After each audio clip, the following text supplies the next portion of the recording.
Good morning to all students. हमने previously lectures में जो ग्रीन बिल्डिंग कॉन्सेप्ट था पूरा वो देखा था कि व्हाट इज ग्रीन बिल्डिंग, उसके क्या क्या फीचर्स होते हैं, उसके क्या क्या एडवांटेजेस, और हमने जो नॉर्मल बिल्डिंग है तो ट्रेडिशनल बिल्डिंग से ग्रीन बिल्डिंग का कंपैरिजन किया था, वो देखा था कि कैसे कैसे एडवांटेजेस है।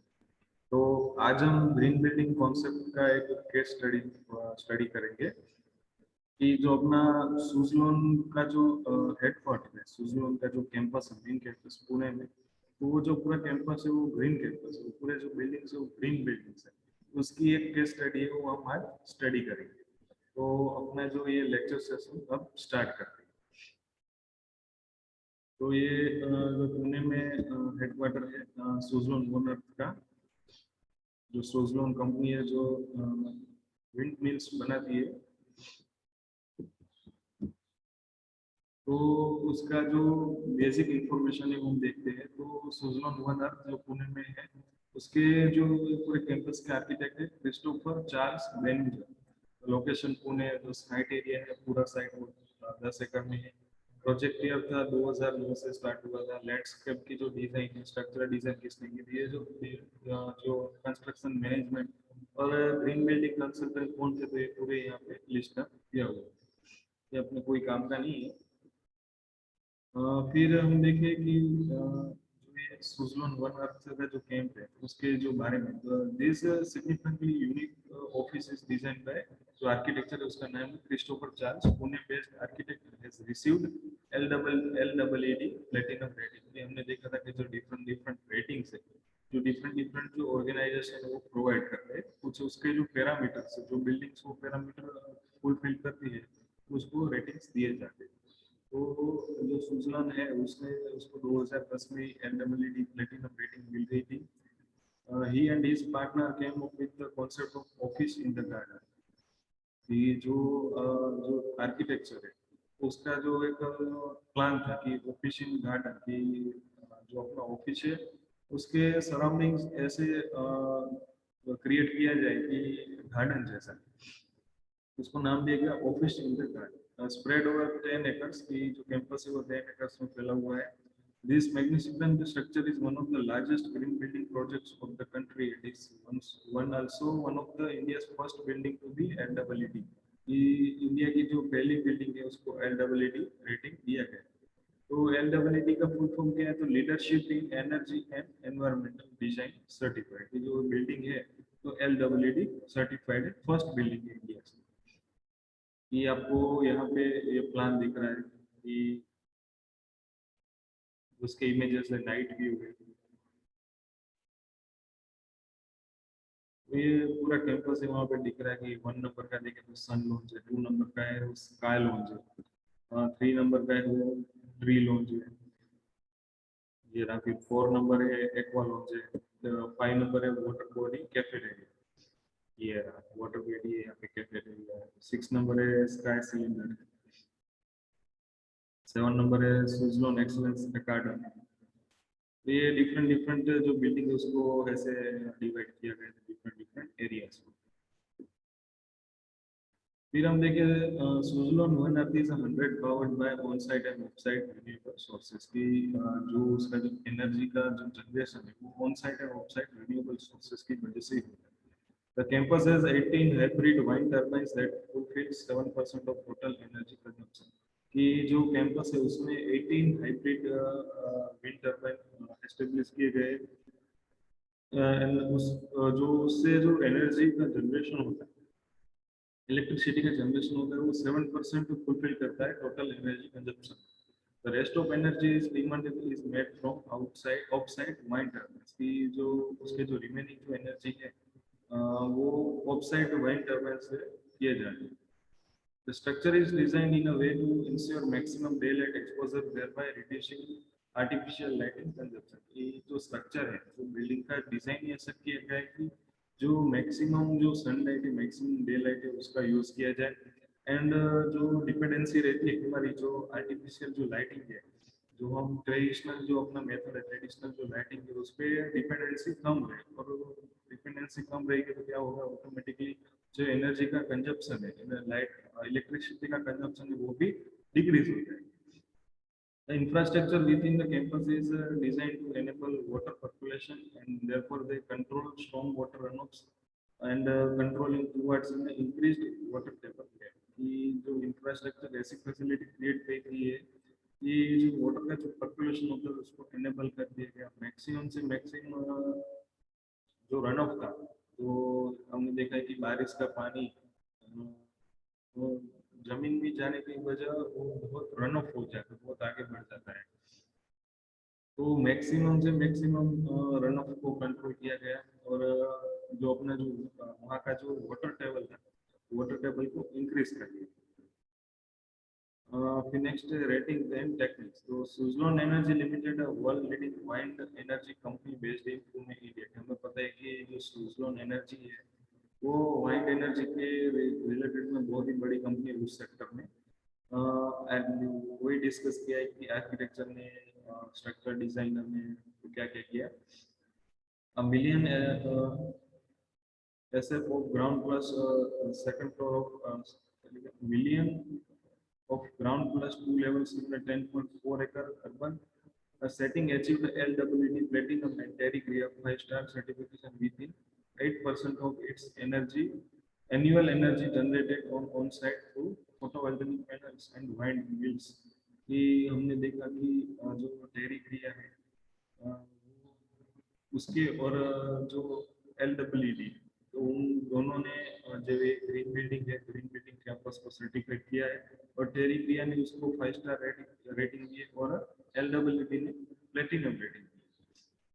तो total 8% of its annual energy generated on site की टोटल जो एनर्जी का जनरेशन होता है उसमें 8% ऑन साइट किया जाता है थ्रू फोटोवोल्टेनिक पैनल्स की और विंड मिल, और जो रिमेनिंग एनर्जी है वो ऑफ साइट वाइंड टर्बाइन है उसमें जनरेट की जाती है with a total incremental cost of about 11%। फिर नेक्स्ट लेते हैं रेटिंग्स एंड टेक्निक्स। तो 154 kilowatts of electricity is produce on site. 154 kilowatts की जो इलेक्ट्रिसिटी ऑन साइट प्रोड्यूस की जाती है उसमें 80% वाइंड में से और 20% फोटोवोल्टेनिक जो पैनल्स है उसमें प्रोड्यूस की जाती है। और जो ऑल अदर एनर्जी है जो 4 megawatt is produced in the clients wind mill farms की रिमेनिंग जो एनर्जी है तो क्लाइंट्स की जो विंड मिल फार्म में प्रोड्यूस की जाती है।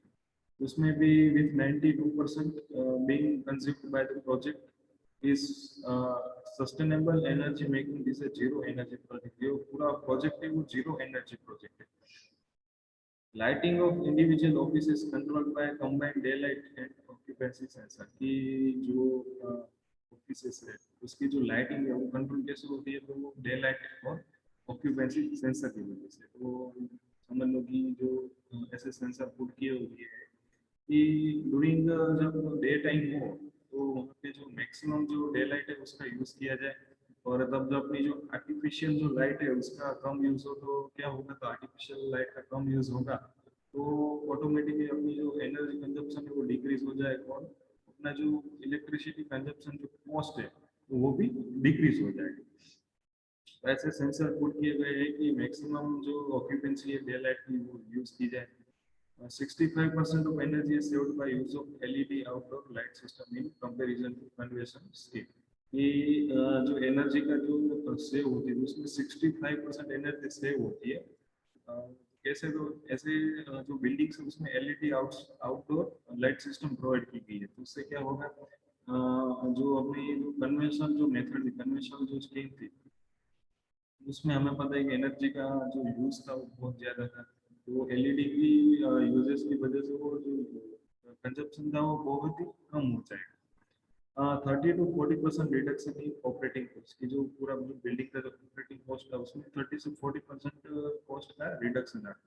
इनिशियल जो कॉस्ट है अपना जो बिल्डिंग का इनिशियल कॉस्ट है वो थोड़ा हाई रहेगा, पर after some time after some years जो कॉस्ट होगा, जो ऑपरेटिंग कॉस्ट होगा बिल्डिंग का वो कम हो जाएगा compare to traditional building due to energy saving and water saving at 30%। ये जो ऑपरेटिंग कॉस्ट है वो 30% तक कम हो जाता है। तो कैसे, तो एनर्जी सेविंग की मैक्सिमम जो डे लाइट है हम उसका यूज करते थे, तो जो एनर्जी का जो जो कंजप्शन था बिल्डिंग्स का वो कम हो जाएगा, प्लस कि वाटर का भी सेविंग हो जाएगा कि ऐसे rain water harvesting system put की गई है। और एसटीपी यहाँ पे क्रिएट किए गए कि जो सीवेज ट्रीटमेंट प्लांट की जो वाटर है उसका ट्रीटमेंट करके रीयूज कर सकते हैं। तो क्या होगा कि टोटल 30% तक का जो ऑपरेटिंग कॉस्ट था वो डिक्रीज, 30% तक सेव होगा अपना ऑपरेटिंग कॉस्ट। फिर ये यहाँ पे जो बिल्डिंग के कुछ आर्किटेक्चरल फीचर्स है, Suzlon one of the derives its inspiration from large Indian historical campuses like Fatehpur Sikri and Meenakshi temple complex in Mathura. कि जो पास्ट के जो अपने जो कैंपस वैसे बिल्डिंग्स है फतेहपुर सीकरी का एंड मीनाक्षी टेम्पल कॉम्प्लेक्स, उससे इंस्पिरेशन लिए कुछ कुछ ऐसे फीचर्स है वो लिए। The building architecture has borrowed elements of critical rationalism with overhangs, lords, pergolas, courtyards, water and natural light permissions. Thus, sustainable and efficient design provides 75% of workstation with external views। की जो buildings ऐसी design की गई, maximum में से glasses put किए गए कि जो 75% जो वर्कस्टेशन है उसको एक्सटर्नल व्यू मिलता है, allowing individuals to enjoy sessions, weather condition and connects with the time of the day। कि आपने देखा होगा कि ऐसे बिल्डिंग्स होते हैं कि वो चारों तरह से पैक होते हैं कि छोटे छोटे कहीं पे विंडोज प्रोवाइड होते हैं। पर सुजलोन वन अर्थ के जो कैंपस उसमें कैसा है कि 75% जो वर्क स्टेशन है उसको क्लियरली एक्सटर्नल व्यू मिलता है कि लाइक आप वर्क कर रहे हो तो बाहर मानसून हो रही है तो आप यहाँ से बैठे बैठे आप मानसून देख सकते हो। कि कोई ऐसा कोई वेदर हो, फोगी वेदर हो, तो आप वहाँ पे वर्क करते करते आप वो जो सेशन है जो बाहर का वेदर है वो आप एंजॉय कर पाते हैं। और connect with the time of the day, आपको पता रहेगा कि बाहर का जो एटमोसफियर है वो कैसा है, बाहर की जो सनलाइट है कैसी है, मैक्सिमम आप जो जो डे लाइट हम यूज करते हैं। तो आप जो नेचर है आपका जो बाहर का एटमोसफियर से जो एम्प्लॉय वो कनेक्ट हो पाते हैं तो ऑटोमेटिकली क्या होगा कि जो एम्प्लॉय की जो प्रोडक्टिविटी है वो भी इंक्रीज हो जाएगी। Alumni lowers act as a protective screen allowing daylight and cross ventilation. Areas have operable fenestration allowing natural air ventilation। तो कभी कभी क्या होगा कि नेचुरल एयर उसका भी अलोविंग ऐसे वहाँ पे पुट किए गए कि नेचुरल एयर और वेंटिलेशन भी हो सके कि जो बाहर की जो नेचुरल है लाइक ऐसे से एयर कंडीशनिंग तो है पर जो नेचुरल एयर है उसका कुछ अलग ही होता है। तो नेचुरल एयर भी एम्प्लॉय को मिले ऐसी सिस्टम वहाँ पे क्रिएट की गई है। These strategies resulted in lower thinner and longer building shapes that increase the ratio of fenestration to volume, enhancing the natural light and ventilation in a hot and dry climatic condition। कि ऐसी वहाँ पे जो building है ऐसी create की गई है कि जो बिल्डिंग के जो शेप्स है वो लोअर है, थिनर है, लॉन्गर है। तो क्या होगा ऑटोमेटिकली जो नेचुरल लाइट का जो बिल्डिंग्स है उसमें नेचुरल लाइट ज्यादा है, वेंटिलेशन भी अच्छे से होगा, hot and dry climatic condition में उस तरह वो वर्क करेगा।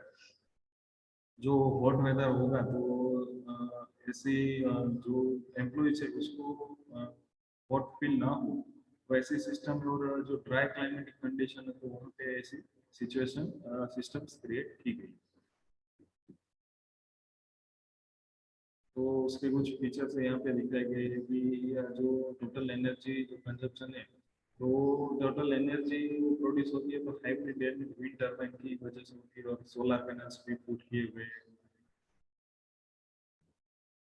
तो ये हमने देखा था काफी एरिया है और जो वाटर एरिया है वो यहाँ पे पुट किया गया है और आप देख सकते हो यहाँ पे बहुत ग्रीनरी है। ऐसे ग्लास की विंडो से ग्लास की पुट की गई कि जो एम्प्लॉय जो वर्क कर रहा है वहाँ पे तो मैक्सिमम उसको जो बाहर का जो व्यू है एक्सटर्नल व्यू मिल पाए, बाहर का जो एटमोसफियर है वो फील कर पाए। तो ऐसी जो बिल्डिंग की डिजाइन ऐसी की गई। फिर जो अपना जो बिल्डिंग्स में जो सीवेज होता है तो उसका ट्रीटमेंट किया जाता है, फिर उसकी रिसाइकलिंग की फैसिलिटी भी यहाँ पे दी गई है। Maximum day lighting work spaces की जो अपनी जो सन की लाइट है जो डे लाइट है वो मैक्सिमम कंजप्ट की जाती है, मैक्सिमम ऑक्यूपाई की जाती है जो वर्क स्पेसेस है, वर्क के जो बिल्डिंग के जो वर्क स्पेसेस है।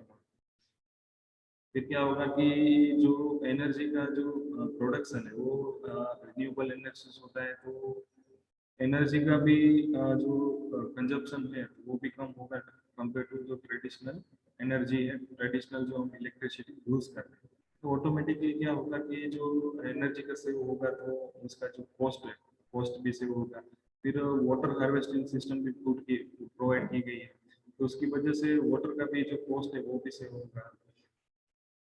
And increase investment in technology, जो डिफरेंट डिफरेंट जो टेक्नोलॉजी से जो एडवांसमेंट है उसमें इन्वेस्टमेंट है वो ज़्यादा किया गया है। तो जो इनिशियल कॉस्ट है वो बिल्डिंग का ज़्यादा होगा, पर कंपेयर टू 2-3 साल बाद देखें तो उसका जो ऑपरेटिंग कॉस्ट है वो कम हो जाएगा, कि एनर्जी का सेविंग होता है, वाटर का भी सेविंग होता है। तो आज हमने ये देखा सुजलॉन का जो वन कैंपस है जो पुणे में एस्टेब्लिश है, उसके बारे में, उसकी जो केस स्टडी के बारे में देखा। कौशिक उसकी जो डिजाइन है, उसकी जो बिल्डिंग के जो शेप है, उसके जो कैंपस है उसके बारे में स्टडी किया।